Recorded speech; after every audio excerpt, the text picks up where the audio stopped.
bienvenidos nuevamente a Escenarios. Hoy se encuentra con nosotros, usted ya lo conoce, para compartir un pedacito de su historia y su candidatura, Gustavo López, subsecretario general de la Presidencia de la Nación y precandidato a jefe de gobierno por el Frente para la Victoria. Gracias, Gustavo, por venir. No, gracias a vos por la invitación. ¿Cuánto tiempo en un año, cuántas cosas pasan, ¿no? Que uno va como girando en las necesidades, en las inquietudes, en el camino de la construcción, que es este escenario. Absolutamente, ¿no? Sí. Y has tomado decisiones importantes. Pero bueno, vos sabés que primero vamos a hablar un poquito, para los que no han visto en su momento tu programa, cómo eras vos de chiquito, dónde naciste, con quién creciste. Nací en el barrio de Saavedra, cerca de lo que hoy es el Parque Sarmiento, a una cuadra. La calle Valdenegro y Pico. Y Pico porque la calle se llama Pico, ¿no? Sí. Y viví allí hasta los 18 años. La verdad que era una infancia de barrio donde los amigos eran los amigos del barrio. Un barrio muy tranquilo, donde pasaba el trolebús. Había una línea de trolebús todavía que pasaba por la puerta de mi casa, pero pasaba uno de vez en cuando. Sí. Así que fue una infancia muy linda, una infancia con juegos. Y yo tenía una casa donde vivían, como a veces ocurría con las familias, mi bisabuela, mi abuela materna con mi abuelo materno, mi tía abuela materna con mi tío abuelo materno, mis padres y yo. Y después, muy mal criado. Era la cuarta generación y el primer niño en esa casa. Así que nací en ese barrio, me crié en ese barrio y después, bueno, hice el secundario en el centro, en el Nacional Buenos Aires, que yo digo me moldeó la vida. Digo, bueno, era otra época, ¿no? De los colegios, eran muy importantes, el Nacional Buenos Aires, el ILSE, el Carlos Pellegrini, claro, era difícil entrar, el Otto Kraus, era difícil entrar, era difícil permanecer, y la verdad que me tocó los 70, porque arranqué en 1970, hoy, qué sé yo cuando le doy clases a mis alumnos, me doy cuenta el paso del tiempo porque cada vez queda más lejos algunas cosas que uno cuenta. Yo entré en primer año con Onganía, después vino Levingston y después Lanuse en apenas un año y medio. Digo, 3 generales. Queda más lejos y queda cerca, porque yo creo que siempre, y sobre todo en un año electoral, repasar la historia nos sirve para saber a dónde vamos también, ¿no? De dónde venimos. Sé que eras malcriado, pero también sé que eras muy responsable, porque supongo que la misma carga que tienen la mirada de tanta familia sobre vos hacía que vos no solamente fueras responsable, sino que sintieras un poco ese peso, y era un ¿no? poco, sí. O sea, todas las expectativas están sobre vos, claramente, y esto se manejaba así. Era así, es así, y todavía... Sigue siendo así. Todavía sigue siendo así, sí. Mi madre cuando me llama me trata como si yo tuviera 15 años. No, pero para las madres siempre vamos a hacer... No, a ver, vamos a contar esa parte distinta del subsecretario general de la Presidencia. No, pero era así, a ver, vivías con... Te preguntas si comiste, si estás bien. Vivía con mi abuelo, con mi abuela, con mi tío abuelo, con mi tía abuela. A ver, mis padres eran también niños mimados en esa casa. Entonces sí, había una expectativa muy grande.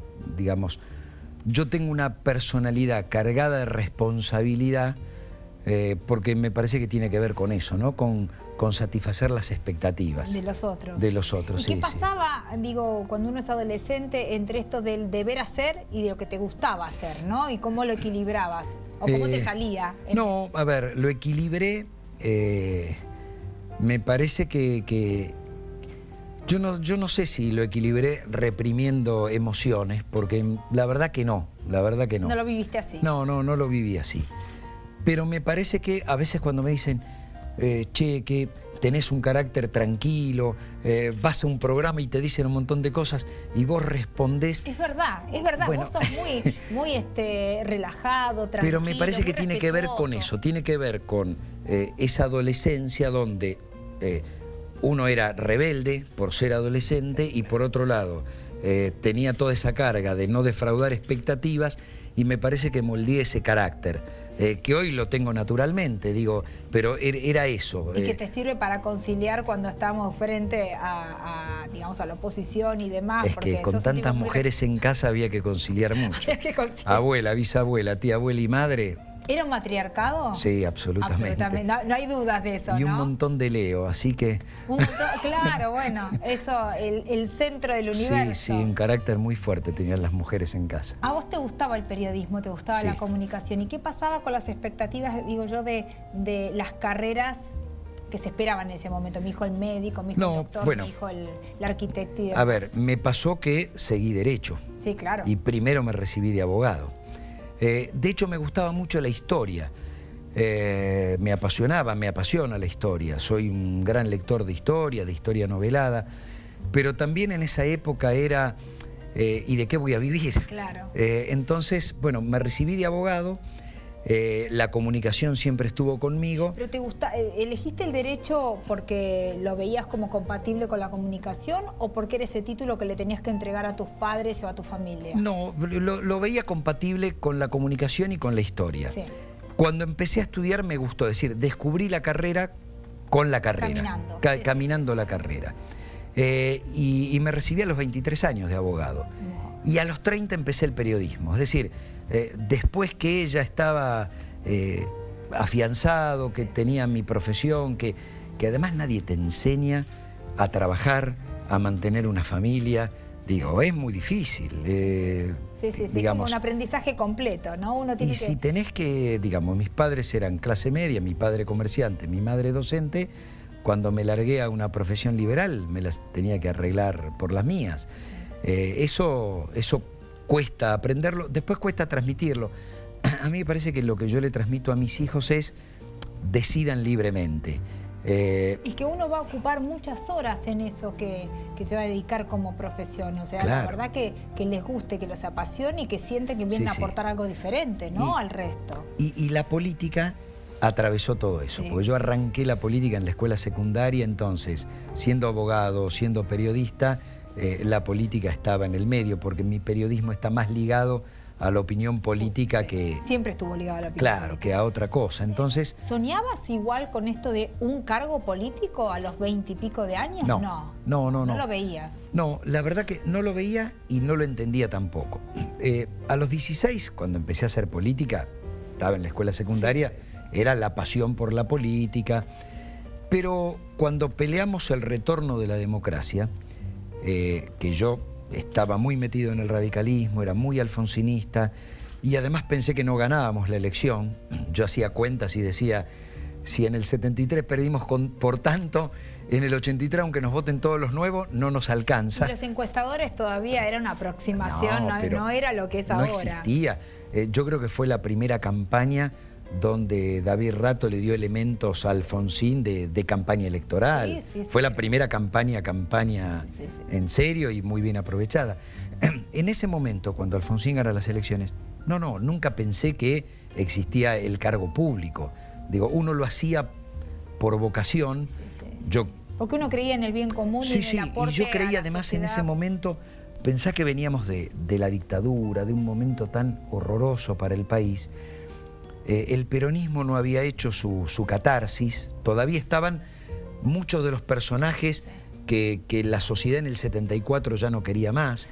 Y entonces para mí que ganar Alfonsín era debido a muerte. Yo decía, ¿qué pasa si no gana? Si no gana, ¿hacia dónde vamos a ir después de la catástrofe que habíamos tenido? Obviamente muchas mujeres peronistas, Alfonsín gana con el voto peronista, y sobre todo de las mujeres. Después de Malvinas, después de todo lo que había pasado. Y bueno, es ahí donde empecé a entender la política desde el Estado también, ¿no? Desde otro lugar. Sí, te toca como empezar a transitar más profesionalmente, no tan idealmente la política. Exacto. Había que ocupar cargos y había que ejecutar. Es muy loco, ¿no? Yo nunca me definiría como un político profesional, me definiría sí como un político. Pero cada vez que yo dejé un cargo, volví a mi profesión. De hecho, era secretario de Cultura. Dejé la Secretaría de Cultura y volví a la abogacía y al periodismo. Estuve en el Confer, dejé y volví a la abogacía y al periodismo. ¿Tenés una sensación como que, viste cuando la gente se sienta pero está con un pie como que se está por ir? La sensación que vos tenés en la política es que siempre tenés esa puerta abierta o esa posibilidad de irte si algo no te cierra, ¿estás como abierto o ya no volverías a la actividad privada y ahora sí de lleno estás en la política? No. Primero, tengo que volver a la actividad privada por una cuestión de subsistencia. Sí, Digo, tengo la docencia, pero lamentablemente de eso uno no puede terminar de vivir. Sí. No la he dejado nunca. No, pero siempre, sí, soy de los que cree que si hay algo que no me gusta, me voy. Prefiero... Y te flexibilizás con eso y te vas y volverías a la actividad. Porque ahora hace bastante que estás transitando la política en sí, no te queda mucho tiempo como para... Es más, por momentos hasta uno dice, no es compatible que vos estés en un cargo tan importante como el que estás y estés ejecutando o articulando alguna función privada. De hecho, mientras estuve en la función pública no hice periodismo porque me pareció que no era ético. Y lo muy poco que hago de la profesión, que no puedo hacer juicios, no tiene nada que ver con relación con el Estado. No te involucran lo más mínimo. Pero soy de aquellos que nunca me quedaría por un cargo. Digo, no, me parece, yo la política la vivo de otra manera. Digo, es una herramienta para cambiar cosas. Estuve 10 años y medio como opositor de un gobierno. Ahora sí es cierto, hace mucho que estoy... Kirchner me nombró como presidente del directorio de Canal 7 y Radio Nacional en octubre del 2007. Estamos en el 2015 y he tenido continuidad primero allí, después en la Secretaría General de la Presidencia. Así que, bueno, hace mucho tiempo, casi 8 años. Que estás, digamos, trabajando en la política. Vamos a hacer un corte y cuando volvamos me vas a contar por qué la jefatura de gobierno de la ciudad. No se vaya que hay más escenarios.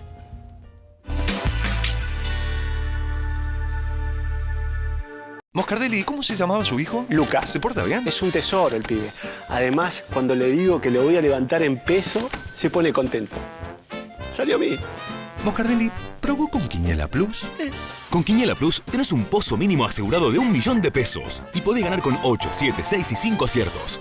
Lotería de la provincia. Si somos exigentes con todo, ya es hora de ser exigentes y pedir la factura. Ay, tráeme la factura, por favor. Porque dar factura es una obligación, pedirla es tu compromiso y exigirla tu derecho. Así podremos tener más unidades de pronta atención, más policías en las calles y más recursos para la educación. Buenos Aires activa como nunca. Gobernación Daniel Scioli y ARBA.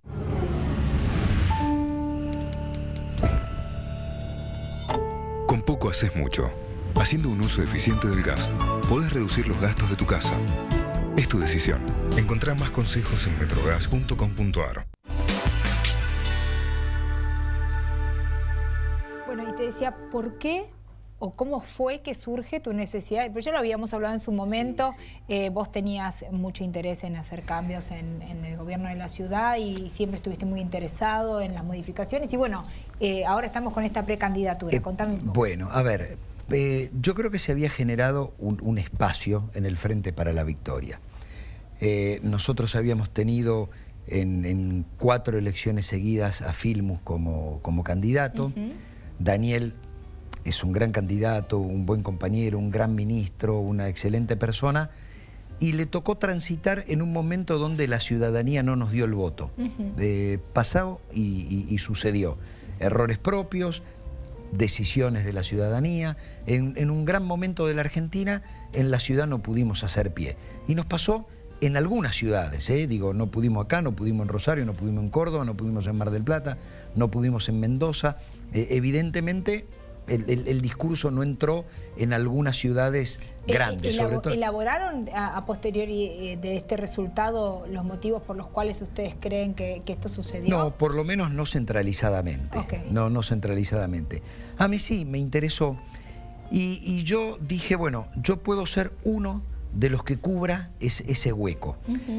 Porque si bien tengo un perfil parecido a Filmus en cuanto a estilos, él proviene del peronismo, yo provengo del radicalismo, los dos estamos en el Frente para la Victoria, puedo dirigirme a un público de manera un poco más flexible, no porque yo no tenga una ideología determinada, sino porque la procedencia a lo mejor hace que el otro me mire de manera un poco más abierta y un poco más flexible. Y la verdad que hablando con algunos amigos, politólogos o encuestadores, me decían que yo daba el perfil para el candidato en la ciudad. Que bueno, la dificultad era el conocimiento público, porque había que remar. Digo, de hecho yo estoy hoy compitiendo con gente que ha tenido 3 campañas, 4 campañas, 2 jefaturas de gobierno, como es el caso de Ibarra. Claro. Digo, Michetti, que desde el PRO lleva 4 elecciones seguidas.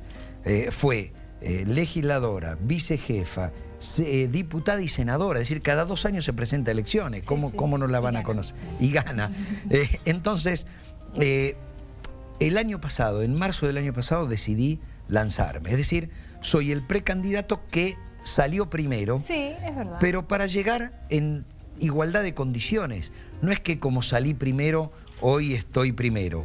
Como salí primero, hoy estoy en la grilla de largada junto con los demás. Hoy estás jugando. Hoy estoy jugando. Exactamente. Y esto era importante. Mira, la verdad que yo lo leo como un premio al esfuerzo, un premio a la militancia, un reconocimiento a un sector social que uno representa. Y me parece, bueno, y ahora quedan... Y también un reconocimiento a tu trabajo en los últimos años. ¿Por qué no decirlo? Yo sé que a lo mejor es difícil, pero no, pero también es cierto, también es cierto. Y tu relación con la oposición también es buena, porque vos tenés un marco de diálogo bastante importante, lo que hace también a que tu imagen... Sí, y esto no significa que no tenga posiciones firmes. No, digo, fui uno de los impulsores y defensores de la ley de medios. Digo, algunos deben estar bastante enojados con ese tema. Pero sin embargo... una cosa es estar enojados y otra cosa es poder sentarse en una mesa, discutir y dialogar. Sí, por supuesto. Incluso hasta discutir acaloradamente. No, por ejemplo, todo el debate, el proceso de debate de la ley de medios, yo compartí tribunas con toda la oposición en universidades, en mesas redondas, en paneles de periodistas, en canales de televisión. Y me parece que era en canales oficialistas, en canales opositores, porque nunca dejé de ir a los lugares que opinaban en contra del gobierno, porque me parece que siempre hay que... Y uno se enriquece, además. Sí, y además darle la posibilidad de tener otro punto de vista al que está mirando. Me parece que todo eso, es cierto, lo que vos señalás, bueno... Te ayudó a construir esta precandidatura. Y la conclusión es esta, estoy compitiendo, yo creo que represento la transversalidad dentro del Frente para la Victoria, porque conmigo hay peronistas, radicales, socialistas, humanistas, dirigentes independientes de centro izquierda, digo, hay muchos alfonsinistas. El otro día estábamos presentando comuneros y yo llevo, además de la lista de Carlos Tomada a diputado de la ciudad... Pobre Carlos, digo, pobre Carlos, pobre el doctor Tomada, porque la verdad que está como primer legislador tuyo, de Recalde y de Cerruti. No sé si va a llegar. Y además ministro de Trabajo. Ministro de Trabajo, pero yo creo que ha sido, yo no recuerdo un ministro de Trabajo tan exitoso como Tomada. Igual viste que los ministros de Trabajo duraban poco, habría que buscar... Es el único en la historia, y lo hemos hablado con el doctor, que tiene 3 gestiones seguidas. Sí, pero la verdad que, mirá que siempre agenda negativa, porque no es que tiene algo... el Ministerio de Trabajo es ingrato de por sí. Sí, porque es solucionar conflictos, pero yo quiero aclarar que, primero, lo aprecio muchísimo, y con él hemos hecho un programa conjunto, el Ministerio de Trabajo, Secretaría General y Cultura, que son las casas del Bicentenario. Hemos construido al día de hoy en todo el país 94 centros culturales, entre el Ministerio de Trabajo, la Secretaría General y el Ministerio ahora de Cultura, con el Instituto del Cine, el Instituto de Teatro. Y la verdad que es un placer trabajar con él. Ahora, ¿qué le pasará a él internamente cuando sale de campaña con vos, se cambia de traje, sale de campaña con Mariano Recalde, se cambia de traje y sale con Gabriela, ¿no? Sucede que son unas PASO muy particulares. Nosotros tenemos una misma idea de ciudad, obviamente. La gente en las PASO tiene que elegir de estos candidatos quién le gusta más. Porque... no es que hay grandes diferencias en el proyecto y de hecho todos estamos en el Frente para la Victoria. Sí, por eso. Esto es lo mismo que Rodríguez Larreta, Michetti, es decir, los dos están en el PRO. Si no elegir a lo mejor quién te representa más para la gestión. Exactamente, las diferencias son de carácter personal respecto de la gestión o respecto de la historia política. Digo, los peronistas votan más a Recalde, pero te iba a contar la anécdota. Una comunera, yo llevo comuneros propios en 10 comunas, una comunera... se presentaba el otro día y dice, si hace unos años, ella se presentó y dijo, yo soy peronista de la Unidad Básica Homero Mansi, si hace unos años alguien me decía que iba a llevar a un radical de jefe de gobierno, ni ante escribano público lo firmaba. Muy sincera. Y en realidad estamos todos unidos porque yo vengo del radicalismo alfonsinista y ella viene del peronismo de Perón. Claro. Pero hay otro peronismo que está afuera y hay otro radicalismo que está afuera. Claramente. Porque hoy la política es más, bueno, neoliberales de un lado y más populares o progresistas del otro, más allá del partido de origen. Así que yo creo que puedo representar la transversalidad dentro del kirchnerismo. Y la gente tiene que elegir el 26 de abril quién cree de todos que lo puede representar mejor en la gestión o que puede competir mejor contra el PRO en las próximas elecciones. ¿Quién puede sacarle más votos al PRO en las próximas elecciones? Caminando un poco por la calle y uno escucha y te paran y te hacen preguntas y demás, ¿no sentís que hay como un pedido de la gente de un cambio en la política? No en la política por no hablar del oficialismo, sino en la modalidad de la gestión. Tanto en la jefatura de gobierno como en las provincias y demás, que la gente elige más personas que proyectos o grupos de personas. Sí, es un fenómeno de los últimos años, por eso el crecimiento de algunas figuras sin partido político y la crisis de los partidos. ¿Hay una crisis en la política? Entonces por eso a lo mejor figuras destacadas del ambiente artístico se presentan y miden como miden. Sí, hay una crisis, pero yo creo que el 2001 no fue en vano. Digo, el 2001 se comió a los partidos políticos. Después, Kirchner reflotó al peronismo, pero el peronismo, entre Kirchner y Menem hay una diferencia abismal. Sí, claramente. Entonces, son dos proyectos distintos. No, en esos diálogos con la gente, yo lo que trato de decir es que la persona es importante, pero si no hay proyecto, siempre hay proyecto. Y si la persona dice que no hay proyecto, es peligroso porque el proyecto se reduce a la persona, pero siempre hay proyecto. No, obviamente. Igual entonces yo trato de rescatar... a ver, uno entiende. La gente vota más a la persona que al proyecto. Sí. Y yo trato de decirle, ojo, que hay proyecto, porque después, si te va bien, si tenés escuelas o no tenés escuelas, si tenés hospitales o no tenés hospitales, si tenés vacantes o no tenés vacantes, es por el proyecto. Yo digo, la cercanía no es todo.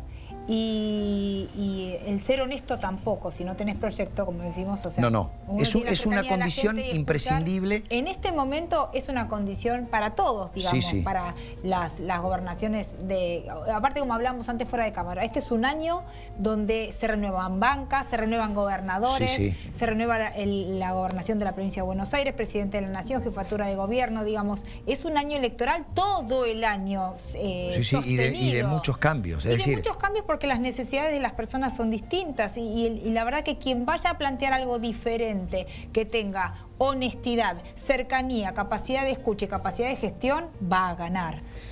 Y no es fácil de encontrarlo, pero supongo que esto es lo que pasa es que la complejidad de un gobierno nacional es muy distinta a la de un gobierno local. Si bien van ligadas, si al país le va mal, a nadie le puede ir bien. Ningún jefe de gobierno le puede ir bien si al país le va mal. No, claramente. Ahora, es mucho más sencillo o menos problemático. Vos no tenés que lidiar con Griesa y con el Fondo Monetario si sos jefe de gobierno. No, seguramente. Lo tiene que hacer un presidente. Por eso a veces el presidente tiene otro rol, tiene que discutir y pelearse más porque tiene que negociar con otros países que quieren lo mismo, pero te lo quieren sacar a vos. Vos estás cómodo con tus internas y se te nota, y los otros candidatos también, y sabemos que es así. ¿No sentís que con tanta interna a nivel nacional esto tampoco le hace bien a la política y a la gente? Depende cómo se encauce, porque antes las internas estaban en los partidos políticos, entonces solo la vivían los afiliados. Como ahora son obligatorias, la vive todo el mundo. Si nosotros... Suena trapito al sol, ¿no? Suena medio... pero por eso digo, depende cómo se encaucen. Si nosotros le enfocamos en lo político y en los proyectos, es decir, no en los golpes bajos, me parece que vamos a salir fortalecidos todos. Que haya paso es muy importante. Es decir, que sea la gente la que arme las listas, me parece importantísimo. Y que no sea una imposición de nadie. Y me parece que en ese sentido hemos evolucionado. Lo que corresponde es, y eso ya depende de cada uno, es el tono de la campaña. Nosotros, en mi caso, yo hago una campaña con propuestas, con proyectos y diciéndole al vecino qué cosas queremos hacer y cómo las vamos a cambiar. Bueno, de acá, por supuesto, te vamos a desear lo mejor a vos y a todos los candidatos que vengan, porque sé que están poniendo lo mejor, cada uno con su estilo y con su gestión. Pero voy a hacerte una pregunta que es obvia y natural. En el caso de que ganes las PASO y en el caso de que ganes la jefatura de gobierno, ¿cuáles serían las primeras 3 cosas que implementarías?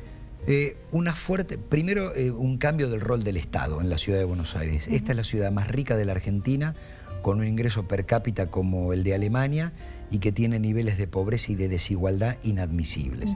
Entonces, una fuerte inversión en la zona sur de la ciudad, una fuerte inversión en infraestructura, en vivienda. No hay planes de vivienda, hay terrenos propios para construir vivienda para los sectores medios y para urbanizar las villas. Entonces, un gran plan de infraestructura en viviendas, de infraestructura en el sistema educativo público, y luego la seguridad entendida en términos de acompañamiento al vecino, es decir, en términos de justicia social. Digo, si no hay equidad, es difícil que haya seguridad. Muchísimas gracias, Gustavo. Se nos terminó el tiempo. Muchas gracias. Te deseamos lo mejor y bueno, vamos viendo cuáles son los resultados. Gracias por compartir un pedacito de tu historia, como siempre, un placer.